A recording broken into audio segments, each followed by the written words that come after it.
B'siyata d'shmaya, we're going to learn Shabbos Daf Kuf Yud Aleph. We're going to start from the Mishnah, approximately a quarter of the way down from the top of the Omid. Says the Mishnah, Hachoshesh b'shinov, if somebody has a pain in his teeth, lo yigamea bohen es hachometz, he should not sip through them, through his teeth, vinegar. Because that's something that's typically only done if somebody is sick, if somebody's in pain, and doing that on Shabbos is also, one's not allowed to do anything which is clearly being done for a cure, for medicine reasons. Aval metabil hu kedarkoi, he can dip his food into the vinegar and just eat the food. V'im nisrape misrape, and if, by the way, the side benefit is that his teeth become healed, then that's okay.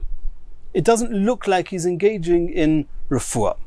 Hachoshesh b'mosnov, if somebody has got pain in his loins, lo yisoich yayin v'chometz, he should not smear wine or vinegar, because that's very clear. It was not typically done in order to heal one's loins, and therefore it's again clear that he's doing it for refuah, and that's also on Shabbos. Aval sochu es hashemen, but he's allowed to smear oil, which is something that even healthy people would do. V'lo shemen vorod, but rose oil is something that was very expensive, it wasn't so common, and if doing that, it would be very evident that he's doing it for medical reasons, and it's also on Shabbos. B'nei Melochim, however, princes, that they could afford to smear, even healthy people, healthy princes would smear rose oil onto their bodies, Sochin shemen vorid al makisem, they're allowed to smear the oil, the rose oil, onto their wounds. Shekein darkon losuch b'chol, because that was their way, that was their habits, even during the week, regular times. Reb Shimon Oimer, Kol Yisrael b'nei Melochim heim. Reb Shimon maintains that all of Klal Yisrael have the same halachas as princes. We cannot differentiate between one part of Klal Yisrael and the other, and if it's permitted for princes, it's permitted for everyone. That's how the Gemara is going to explain this, and the concept of Kol Yisrael b'nei Melochim has been used in different variations in the Masechas Shabbos and in other places, but this is how it is read into this Mishnah. Says the Gemara, Romi le Reb Acha Aricha, Reb Acha, who was Aricha, who was tall, Dehur of Acha bar Papa, and he was of Acha, the son of Papa. Le Reb Avo, he asked Reb Avo the following question. None we learned in the Mishnah, if somebody has a pain in his teeth, lo yigamea bohenes hachometz, he should not sip through them vinegar. Lememra, so you see from there, the chometz meile l'shinayim, that vinegar is beneficial to heal the teeth. V'oksiv, but does it not say in the pasuk, kachometz l'shinayim v'che'oshon lo einayim kein he'otzel l'shoelchav, that like vinegar is to the teeth, and like smoke is to the eyes, so too is a lazy person to the one that sends him. So it's evident in the pasuk that chometz, that vinegar is not conducive, not beneficial for the teeth. And that seems to contradict our Mishnah. We have a contradiction between the Mishnah and the pasuk. A pasuk in Mishli. Says the Gemara, lo kasha. It's not a question. Ha b'kiyuha depeira. The pasuk that says that it's not beneficial is talking about the vinegar that came from unripe grapes. It means it was wine that became vinegar, but that wine was made of unripe grapes. Ha b'chola. But the Mishnah that says that it is beneficial is talking about a type of vinegar that came from wine that was made from ripe grapes. V'boy seima, another way of explaining why it shouldn't be a contradiction. Ha v'ha b'chola. Both of them are talking about mature vinegar from mature wine. Ha de'ika maka. The Mishnah is talking about where he actually has a wound. If he has a wound, then the vinegar is very good for the wound. Ha de'leka maka. But when there's no wound there, then the vinegar is going to be useless for the teeth. As it says in the pasuk, Ika maka masi, if there is a wound, masi, it heals it. Leka maka, but if there's no wound, then marpi, it actually loosens the teeth, and not only is it not beneficial, it even is damaging. Continues the Gemara, Lo yigamea bohenes hachometz, as we said, he's not allowed to sip through his teeth vinegar in order to heal an ailment he has in his teeth. Asks the Gemara, V'otanya, we learned in a brisa, Lo yigamea upoilet, You're not allowed to sip the vinegar and then spit out the vinegar, because then everyone can see you did it. You took the vinegar just in order to cure your teeth. But if you sip the vinegar and then you swallow it, which is healthy people do that sometimes, then it's mutter. And in our Mishnah it seems to say, lo yigamea bohen, even if you're going to swallow it, you're not allowed to sip the vinegar. And that seems to contradict this brisa. Omar Abaya.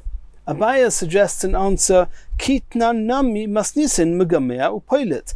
The Mishnah that says that lo yigamea, you're not allowed to sip the vinegar, is indeed talking about a case where he's going to spit it out. But if he's not going to spit it out, the Mishnah will agree to the brisa that it's mutter. Rava Omar. Rava has another explanation. Afilu teima megamea uboilea. Even if he's going to swallow it, in the Mishnah is going to have a case that it's osa, not like the brisa. When do we say that it's mutter if you swallow it, which is what the brisa says? Lifnei tibul. Before you start your meal, before you start dipping the dishes, you want to have an appetizer, have a bit of vinegar and swallow it. That's a normal thing to do. It's not clear and self-evident you're doing it for the therapeutic reasons. But the Mishnah is talking about l'achat tibul, when you've already finished eating, you've finished dipping your food, to then take vinegar is not usual. Doing that is going to clearly define and say, I'm doing it for refuah, and therefore the Mishnah says it's osa. Says the Gemara v'neima, why don't we say midilifnei tibul shari la'achar tibul nami shari?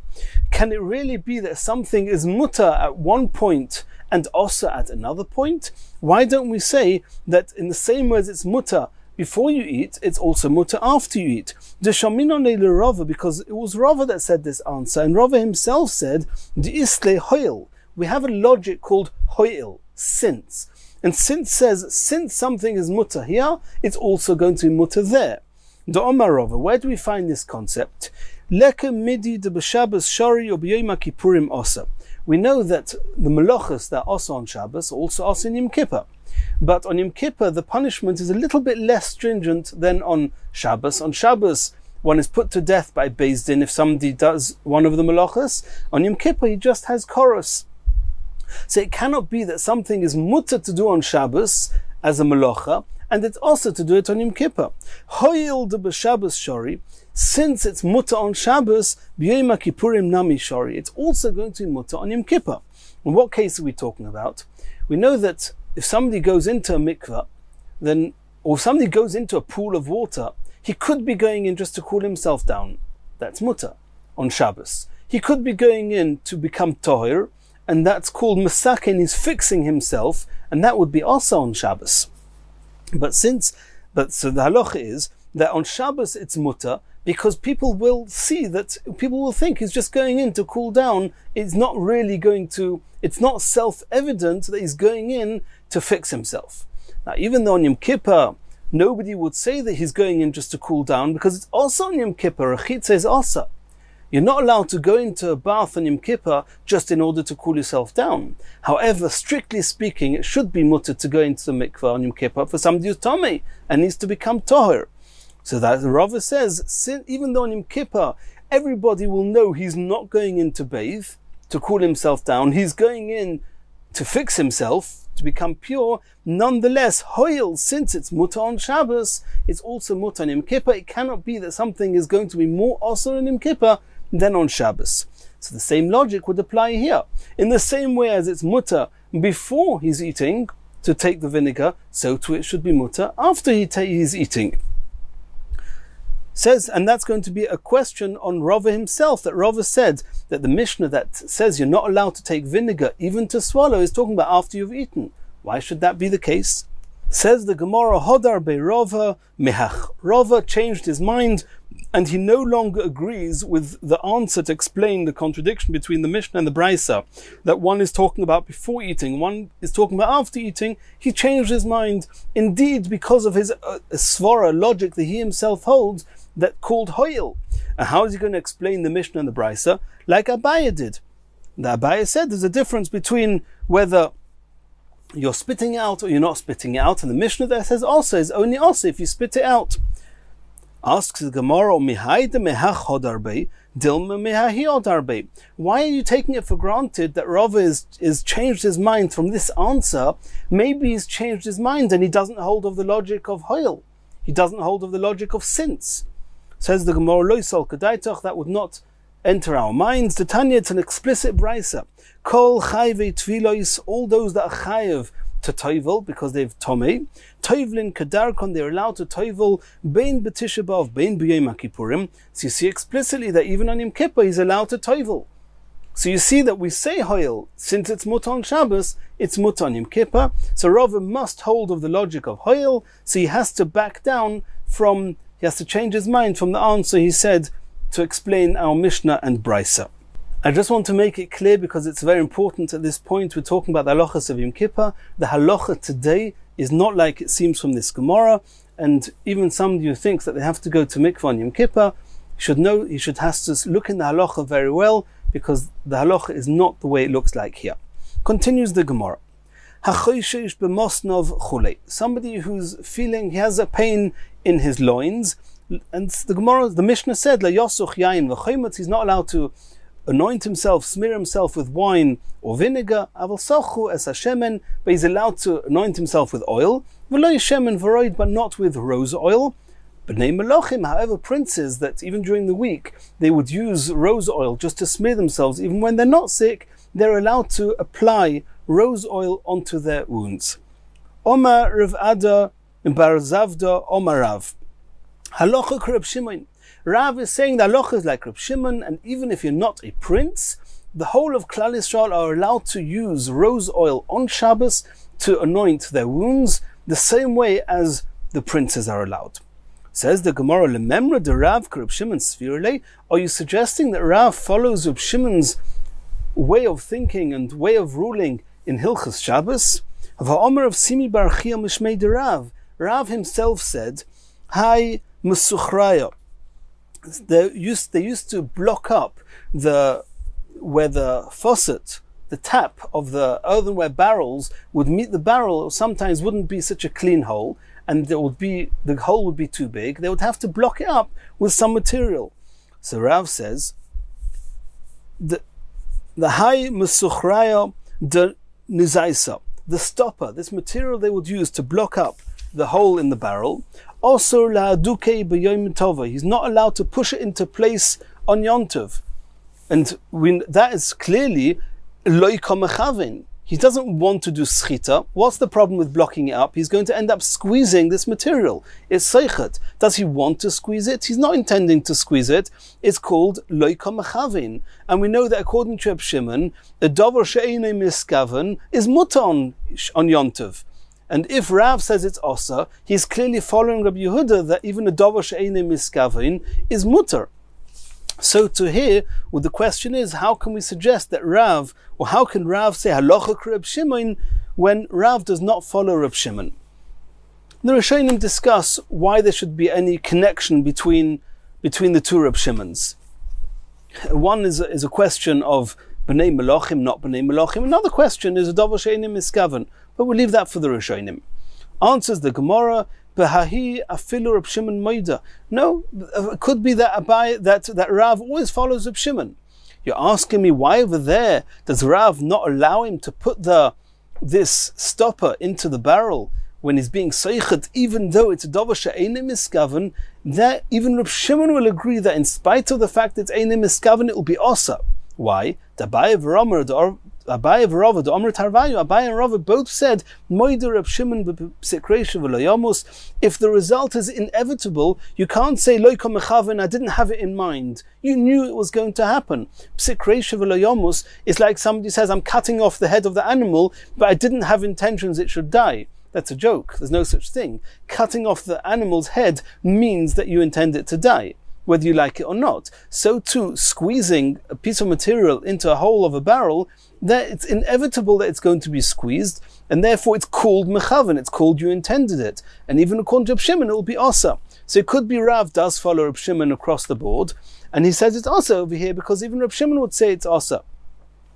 Asks the Gemara, okay, so we're still assuming that Rav is following Reb Shimon in Hilchas Shabbos, and that's why Rav said that halacha is like Reb Shimon in our Mishnah. Asks the Gemara, Va'omer Rav Chia bar Ashi Omar Rav, halacha Reb Yehuda. It's said in the name of Rav again, explicitly, the halacha is like Reb Yehuda. That the Dover She'ene Miskavin is also not like Reb Shimon. And if he explicitly holds like Reb Yehuda, then why is he following Reb Shimon in our Mishnah? Rav Chonon bar Ami Omar Shmuel, halacha Reb Shimon is Shmuel that rules like Reb Shimon. But it was Rav who holds like Reb Yehuda.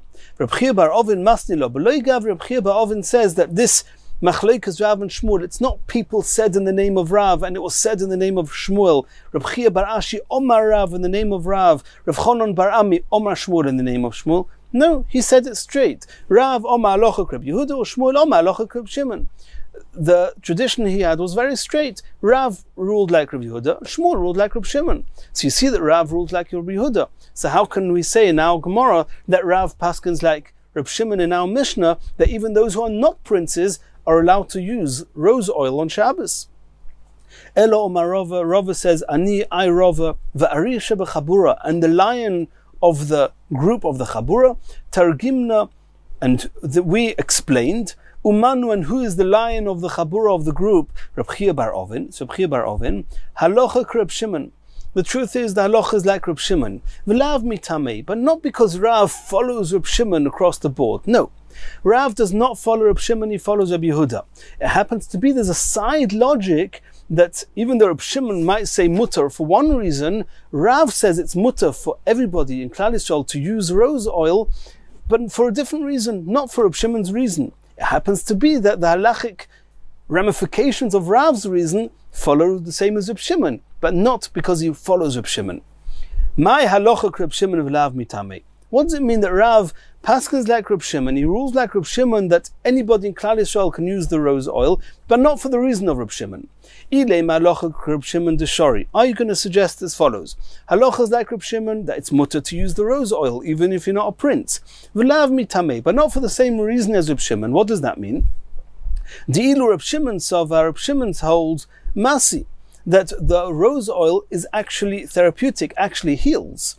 And nonetheless, Reb Shimon says that it's mutter. Why? Because Reb Shimon says it cannot be that it's mutter for one person in Klal Yisrael and it's also for somebody else. The Rav Sova, and Rav argues with that. Rav says loy masi, that it doesn't even cure. And since it doesn't cure, no one's going to think that he's doing it for medical reasons, and therefore anybody can use it. It's like just oil. Since it doesn't have the properties of curing, there's no reason it should be also on Shabbos. Says the Gemara, that can't be. V'sova Rav loy masi, can Rav actually hold, can anyone hold that the rose oil does not have any healing properties? Even the Chachamim in the Mishnah say that the princes, they would smear onto their wounds shemen vord, rose oil. Mechlal demasi. So you see that even the Chachamim in the Mishnah hold that it does have healing properties. If so, that Rav cannot say the reason it's mutter is because it doesn't heal. Elo halacha Reb Shimon deshori. What we meant is as follows: the halacha is like Reb Shimon that even if you're not a prince, you're allowed to use the oil. V'lav mitamei, not for the same reason as Reb Shimon. Di'ilu Reb Shimon sovar. Reb Shimon says afal gav deloy shchiach shori.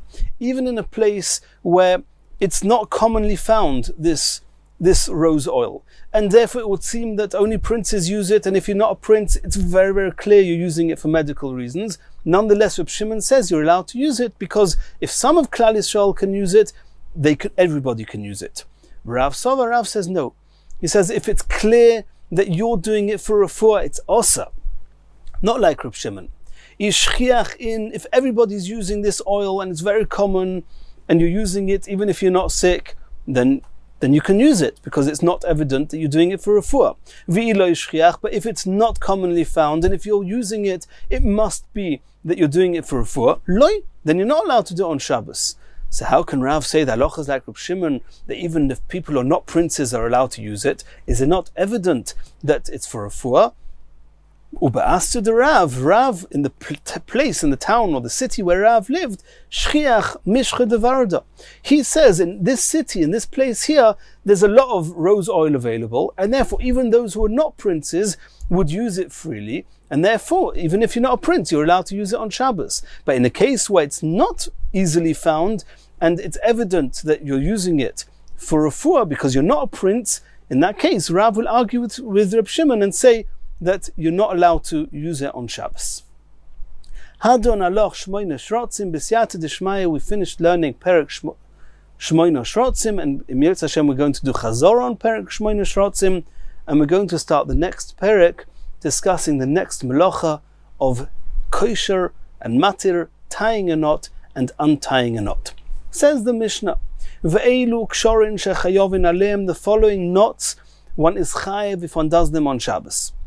Kesher hagmalin v'kesher hasfanin, the knots that the camel riders would make and the knots that the sailors would make, they are called a kesher shel kayoma. They are permanent knots, knots that are going to be tied once and stay tied for life, and those are the type of knots which one does them on Shabbos, one is chayev. Since it's a type of knot that tying it you're chayev on Shabbos, if you untie it on Shabbos, you're going to be chayev for matir, another one of the 39 melachas. Reb Meir says, Kol kesher shu yochel atirei ba'achas miyodov, a type of knot that he can undo with just a pull, one pull with his hand. He can just pull one of the strings and untie it. Ein chayovin alov, he's not chayev, and we're going to see in the Gemara why. Says the Gemara, My kesher hagmalin v'kesher asfanin. What is this knot which was made by the camel riders or the sailors that is such a permanent knot? Now we know that the camels, there were knots in three places. One, the camel had a ring on its face, in its nose or wherever he had the ring, there was a ring that was knotted onto the camel, and that was there to stay for life. Then besides for that, on this ring, if they wanted to tie the camel onto a post, onto something, they would then tie a string at one end onto the ring, again a knot, and at the other end on the fence, on the gate, on the wherever they're tying it to, again a knot. And so too with the ship. Every ship had a ring which was permanently tied onto the ship, onto the boat. It was made once and that was it. It was there to stay. All it was doing was holding a ring with that. When they wanted to tie the boat to the harbour, then they would then tie a string, again a knot, onto that ring and another knot on the shore where they are tying the ship to. So the Gemara is asking, which knot do the camel riders and the sailors do that are called the kesher shel kayoma, an absolute permanent knot?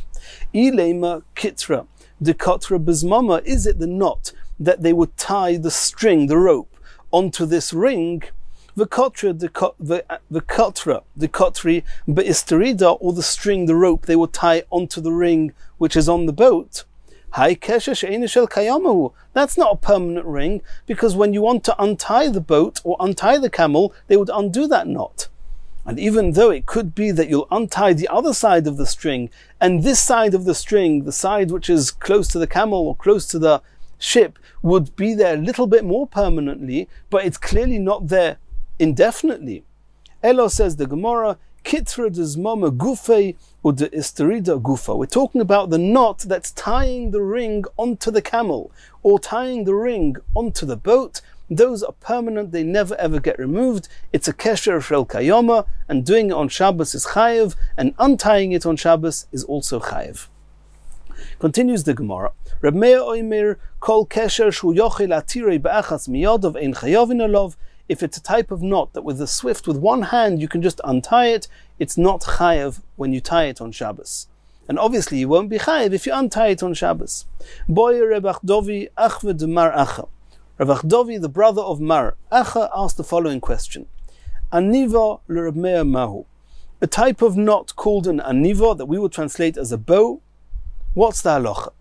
And it depends. Ma'tameh de Reb Meir. When Reb Meir says that if you can easily untie a knot, just with one slip, it's not called a knot, what does he mean? Does it mean because it's not called a knot? Or does it mean because it's such a weak knot that there's no level of permanence in it, and therefore you're not chayev? But if there was a, so to speak, a knot that you could easily open, but was very tight, maybe you'll be chayev. Like, what's the defining factor? How easy it is to open it, or how tight it is when it's closed? That was the question. What's the reason behind your Meir's ruling? Is it mishum diyochel atire be'achas miyadov? Is it because it's so easy to open it? Who?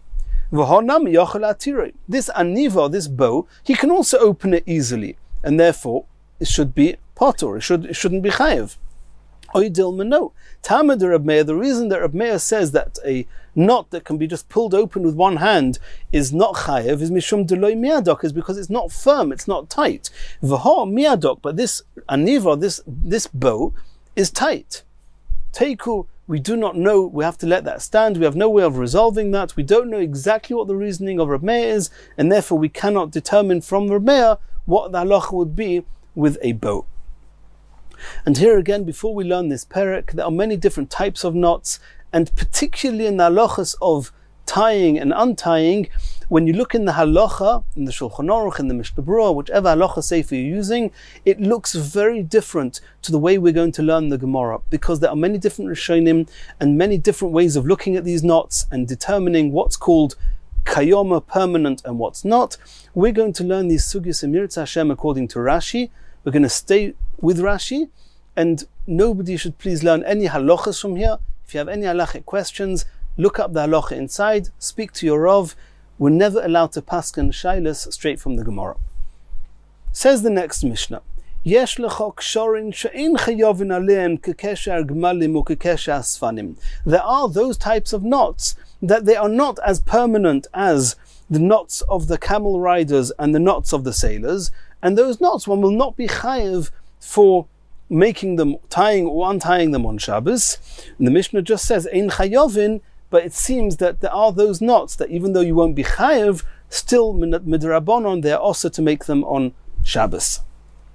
Now the Mishnah says kisheres isha, a woman is lekatchila allowed to tie mafteach chaluka, the straps of her gown.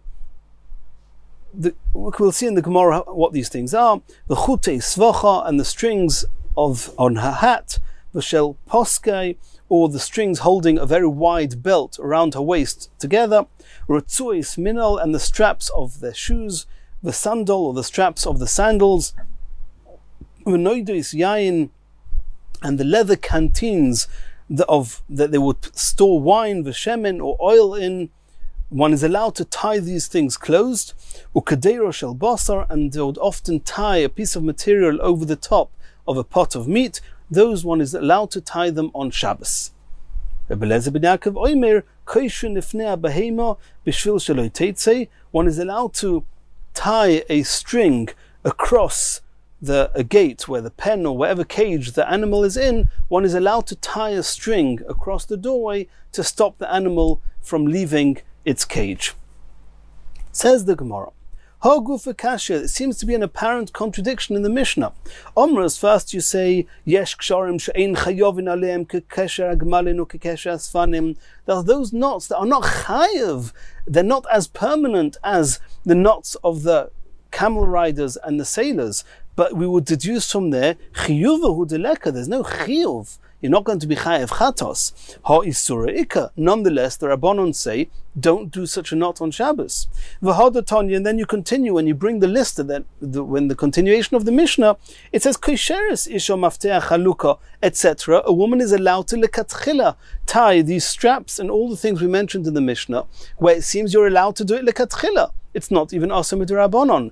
It seems to be a contradiction in the way we would deduce the halachas from the Mishnah. Afilu lekatchila, it's mutter even lekatchila, not like is apparent from the first words of the Mishnah. Answers the Gemara Hochik Omer. We have to read into the Mishnah a few more words. Yesh kshorim she'ein chayovin aleim kekesher agmalin or kekesher asfanim. There are those knots that are not as permanent as the ones the sailors or the camel riders make. And what are they? And they are osir. They're not chayev, but they're osir. What are they? Kitra de kotra bezmoma. This is the other knot that we mentioned before. The knot which is tying the rope onto the ring on the camel's nose, or the kitra de kotra beisterida, or tying a rope onto the ring that's tied onto the boat. Those chiyuva hudeleka. There's not chiyuv chatos. It's not as permanent as the knots we mentioned before, which are absolutely permanent. They are there indefinitely. Ha isura ika. Nonetheless, it's asa, because those knots could stay for more than just a day, more than just a week, whatever it is. It could be that they're going to stay there for some length of time, because even when you want to untie the camel, you might just untie the other side of the rope and leave the side attached to the camel fastly attached. But it's not indefinite, so it's not going to be chayev. Nonetheless, it's asa. And then we have to then read into the Mishnah, and there's yet another category of knots where those are mutter to do lekatchila. What are they? Kisheres, miftachei chalukah, etc. And that's the list in the rest of the Mishnah. And in the next shir we're going to learn more about them.